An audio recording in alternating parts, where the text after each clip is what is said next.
YouTube, what up though, man? Road Runner J, back with another video, man. I'm out here in, I think it's Lexington, South Carolina. So I just wanted to make this video and tell y'all about my future plans and what I've been going through in the trucking world, and life update, man, and where I'm at now and what I plan to do. So I think last time I talked to y'all, I was at a small mom and pop company called Propel Trucking out of Russellville, Arkansas. They were not quite up to par on what I wanted to do there and what I came there to do. So I came there to do lease purchase program through them, get my own truck. At the time, they had me running tankers out of New Iberia, Louisiana, delivering vinegar, food grade tankers, delivering vinegar from New Iberia, Louisiana to Van Buren, Arkansas, and Rogers, Arkansas. And it was sweet for 2 months. But after those 2 months ended and they ended that account, they started penny pinching, and it kind of was like they kind of started having financial hardships, right? Sorry if y'all can hear that, man. It's that fan. I'm at a Love's right now. Get my tires redid, but they started having financial hardships, right? And man, anytime a company is having financial hardships, especially a small mom and pop company, get out, man. But I ended up staying for about a year. I think it was 10 or 11 months I ended up staying there. It was only to get tanker experience on paper. That way I can go to a better company and run tankers for them and do lease purchase. But they ended up didn't be in the plan, or that wasn't the plan. So after those 2 months had ended, I went through the mud, man. I went through hardships as well, financially, running reefers, pulling reefers for them for the rest of my time being there. And then after those 8 months, man, they ended up, I don't know why the owner of the company did this, but he ended up giving away his authority to a major carrier that only runs reefer and drive-in. So he lost a lot of drivers in that process, lost a lot of money. Now, I don't know if he's going out of business or if he's losing trucks as well, but he made a switch to give away his authority to a company called Navajo Express, right? Now, Navajo Express only runs on the West Coast. So you'd imagine a lot of people from Arkansas can't really, with families and stuff, that really won't work for them, right? So he ended up making that change and, just to find lanes and stuff like that, right? Man, I got with Navajo Express. I was running in Utah, Wyoming, Colorado, Arizona, New Mexico, all those mountain states, places that I've never been, right? And I got footage that I'm gonna upload to show y'all. But yeah, man, that's where I've been at up in my life, running with Propel the past year and a half. I think my last load or last video that I made was with Propel Trucking. That was when it was good. After that, it got so bad. So bad to the point where I started struggling financially, and then I got with Navajo Express and things went better. Or it got a little better, but it wasn't. They just got depressing whenever I got with them reefers, man. So that's where I've been at up in life. That's what I've been doing. And my plan is now I'm with a company called Buddymore Trucking, right? Buddymore Trucking is a company out of Birmingham, Alabama. They're flatbed based, flatbed and oversized based. All they haul oversized is poles, which is the division that I'm in now. They haul poles, like telephone poles, those wood telephone poles that are in neighborhoods. And sometimes, like right now, we're in storm season, so we're kind of on call, on demand. We haul like hot poles, and when we haul those poles, they go to, it's kind of like we're the Red Cross for poles across America. So when we're in storm season, the ELD system, that doesn't go in effect. The government already knows about this and stuff like that, stuff I didn't even know. So the government, any truck driver, when things like that are in demand or storm season, like a national, I forget the words I'm looking for, but it goes into national effect that ELD systems are no longer needed. So we kind of drive whenever we want to in the storm season. Whenever that goes into effect, we're in it now, but we're not quite on call yet. And I'm still in training. It's my second day on the job. I'm gonna show y'all my truck and what I haul in a second. I don't know if y'all ever seen Final Destination. I think it's the first or second one. That log truck. That kind of looks like what I haul. But anyway, I'm gonna get back to my plan. So my plan was to do lease purchase with Propel Trucking and get my own truck and just run tankers for them, make money that way. Still come home every week. They had me at home every weekend whenever I was doing the vinegar account from New Iberia to Van Buren, Arkansas. They had me home every weekend, but after that, it's kind of, I'm home every other week. I'm home kind of whenever I can. It just didn't fit my schedule and what I wanted to do. Then it got real depressing doing that reefer, man. I had never planned on doing reefer ever, man. I ended up getting thrown into it forcefully. yeah, that's besides the point, man. But now my future plans, man, is to with Buddy Moore, man, stay here 6 months. Cause I also got some shit up on my, I got some stuff up on my license, man. I ain't mean it, cause I'm trying to keep it PG-13 for YouTube. So I'm trying to get back into the algorithm, man. But I actually got something up on my license that I'm waiting to fall off. So I can't do anything tanker related because I had a suspended license back in February. In February, my license was suspended because I failed to take my med card. After I got it renewed at the doctor's office, I failed to take it to the DMV. Now, I didn't know this. It's free game for y'all. So, or any other trucker that's going to go through this. I failed to take my med card to the DMV. You got to take it to the DMV to put it in their system, for them to put it in their system after you get it renewed at the doctor's office. Just a little extra step, extra precautions, stuff like that, safety measures. But it's very necessary. If you don't do this, your license will get suspended. My license was suspended. I didn't know I was driving. It was Super Bowl weekend. I was headed home. I was going to bet on some games, eat some good food. Super Bowl weekend this year. So I gotta wait till February of next year, which isn't that far. It's like 5-6 months away before I can do anything tanker related. And when I was applying for jobs, they held me back and they told me that's the reason. So I gotta wait to do anything tanker related. I gotta wait to do anything tanker related. I think my train is about to come over here, so if I end the video, I'll just make a separate one. But I gotta wait to do anything tanker related because of that. So my original plan now is to do Buddy Moore trucking for 5 or 6 months, and then do, hopefully I steer clear of any tickets or violations or anything like that. But my plan, because I was already hired with them, right? A company called Quality Carriers. They're home every weekend. And they haul like hazardous materials, pneumatic materials, stuff like that. And I was going to do that to get the experience. And you have to be there 2 months, have a clean driving record in order to do lease purchase with them. So my plan was to do lease purchase with them, buy my truck out with them, and then go ahead and do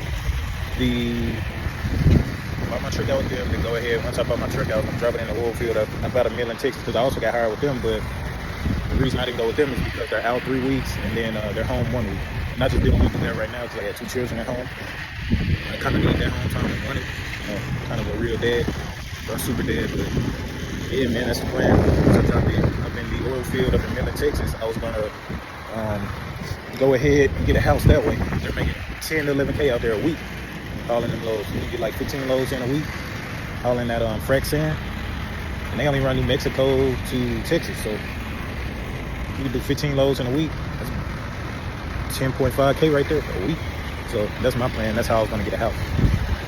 So yeah, man, that's my future plan. That's what I plan on doing. Hopefully it goes as planned. Y'all gotta hold me to it, man.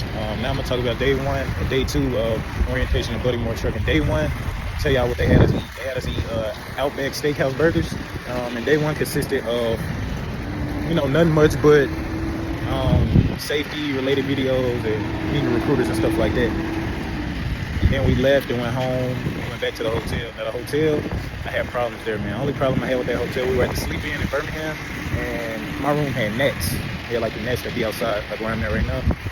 My room had nets. It wasn't bad, but it was irritating if I didn't keep the AC on blast. Like really cold in the room. They got irritating whenever I turned it down. They were just everywhere, but that was the only problem I had though. It's a hotel, and they booked me up for a week. So it was from Sunday night to Friday morning at the Sleep Inn in Birmingham. They got me a rental. So Navajo Express got me a flight. They do this once you, I'm Navajo Express, they piss me off, man. So they mailed my last check, and right now I'm going through financial problems. I had to push all my bills back a week because they mailed my last check. I didn't know they did that. They tell you that in orientation, but I didn't go through orientation with Propel, transferring to them. So I kind of skipped some steps in order to get hired there. But somehow they got lost in communication, man. That they mail our last checks, and I didn't like that. Still don't like it. I tried to get them to direct deposit it, but they can't do that. It's just company policy. But if you turn their truck in clean and everything like that, they'll get you a flight from Denver, Colorado to back to where you live at. And I had a 2025 International, man. So they have you in good equipment, good truck. I have nothing bad to say about Navajo Express. I just don't like reefer and driving. That's just me. They're a very good company, man. If you want to do reefer and driving, basically. If you got good dispatch, you'll get the miles. So I was getting good miles when I was leaving, but when I started out, I didn't really have a dispatch that was getting good miles. My checks were anywhere from $1,300 to $1,400 a week. When I was leaving, my highest check was $1,800 because he got me good miles. But yeah, that's Navajo Express, man. So they got me a flight back to Memphis.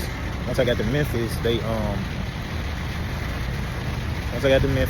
Baltimore Trucking got me a rental that Sunday. I got back home to Memphis Friday, something like that, Friday morning. But Baltimore Trucking got me a rental to get to them in Birmingham, which is 2.5 hours away from Memphis, or 3. I got me a rental, and I turned the rental in Tuesday because Sunday you check into the hotel. Monday is like a little free day because you have to take your drug test. Then Tuesday is first day of orientation, which I said we had the Outback Steakhouse Burgers. Tuesday orientation, and they just go over safety related stuff, new recruitment, walk around, stuff like that, the terminal. And then Wednesday was the same thing, just a lot of safety related videos and stuff like that. You get your truck, and you're supposed to head out to get your first load, or go over more safety stuff. But that was a long day, so we all went back to the hotel after that. I want to say Thursday was a free day for me because I had Smith System training for that license issue I had. My license was suspended, so I had Smith System training for that on Friday. So I had Thursday a free day where I had to stay at the hotel, and just a free day. I chilled at the hotel while everybody else went up there. And they told me that Thursday that they went up there to the terminal and just sat all day. It could have been a free day for them too, but I don't know. So I don't know what they did Thursday. That Friday, everybody had their truck, or either they were just getting out the shop and getting repairs and stuff like that. So that Friday, they had got us our load and got us home. So for me, since I'm on pole division, they had me go to Bay Minette, Alabama. This is about Mobile, Alabama. Then double back to go home. I had to drop some stuff off in Bay Minette to meet the team and all that good stuff. Then I had to go back towards home, towards Memphis, to fill my truck up, get all my stuff, my mattress, stuff that I needed. Then from there, I stayed a day at home. Then Sunday, I headed to where I picked my first load up there. I don't know if you can see it, those logs sticking out the back of that trailer. That's what I hauled. I'm gonna show y'all in a second. My truck and trailer's in the shop right now. But they had me go to Blackshear, Georgia. So I went to Blackshear, Georgia, and picked up that load that Monday morning, a load of poles. And we're kind of driving in a convoy right now. It's 4 or 5 of us. But yeah, from Blackshear, Georgia to Glen, Easton, West Virginia, something like that, somewhere up in the mountains, man. Where we gotta drop this load off. There's another driver that's getting an escort, and I had to buy the flags that you put on the back and the oversized load banners, stuff like that I didn't need, or that I didn't know that I needed for hauling this oversized stuff. That stuff hangs off the back a good, I want to say it's 69 feet long. Yeah, 69 feet long. We got a 53-foot trailer, so it's either, and that's a 16 feet extra up off the back. But yeah, man, we're about to drop this load up in Glen, Easton, West Virginia. Then I'll see where we go from there. But I'm second in line driving. Kind of, like I said, we driving the convoy and permitted loads, anything permitted, you got to take the permitted route. You can't go out of route. That's a violation. You can't park anywhere. You can't park no more than 500 feet out of route, which is kind of give or take. But certain things I didn't know about oversized loads, man. Try not to make this video long for y'all. A couple more minutes. Show y'all my truck and trailer, what I haul. But yeah, man, that's my future plan. That's what I've been going through. And also, when I was applying for jobs, I didn't know that Maverick transportation put me as non-rehireable. I was just applying for all these flatbed companies or taker companies, and Maverick transportation put me down as non-rehireable. I don't know why they did that. They listed stuff like cities and accidents in my MVIR report, which I never had, so they lied about that. So Maverick transportation, I didn't plan on going back there, but all the companies were telling me that when I was applying, why am I not rehireable? Why am I not rehireable? I'm like, I don't know. So Maverick lied about that. But this is what they got me driving, man. A Peterbilt 567. It's 2025, brand new. And that's what I haul. Like I said, it looks as if it's the stuff our final destination, but they're telephone poles. Probably in y'all front yard or somewhere in our neighborhood. But 2025 Peterbilt, man. These are the banners that we have to have.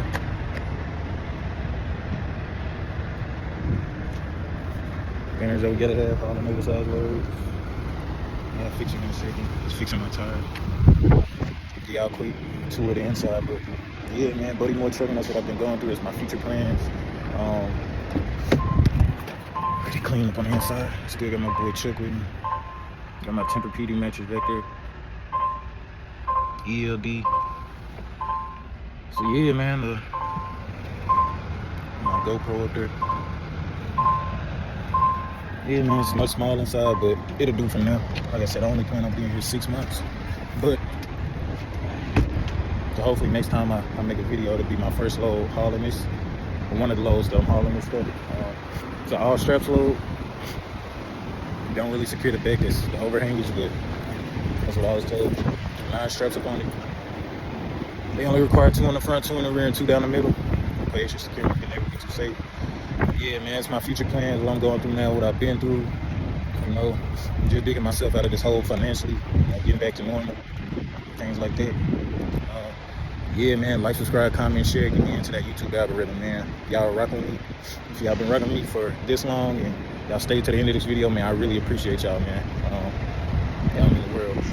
So I'm extremely grateful too, man, for everything that I've been through and all my subscribers that's been rocking with me, man. I'm trying to get back active, you know, dropping videos, content, but I've just been going through it, man, financially. But my next video would be probably my second load of me doing this. I may drop the footage of me driving through the mountains and stuff for the first time ever out up in Arizona and Utah and stuff like that, with Navajo Express, but I don't know, man. We'll see.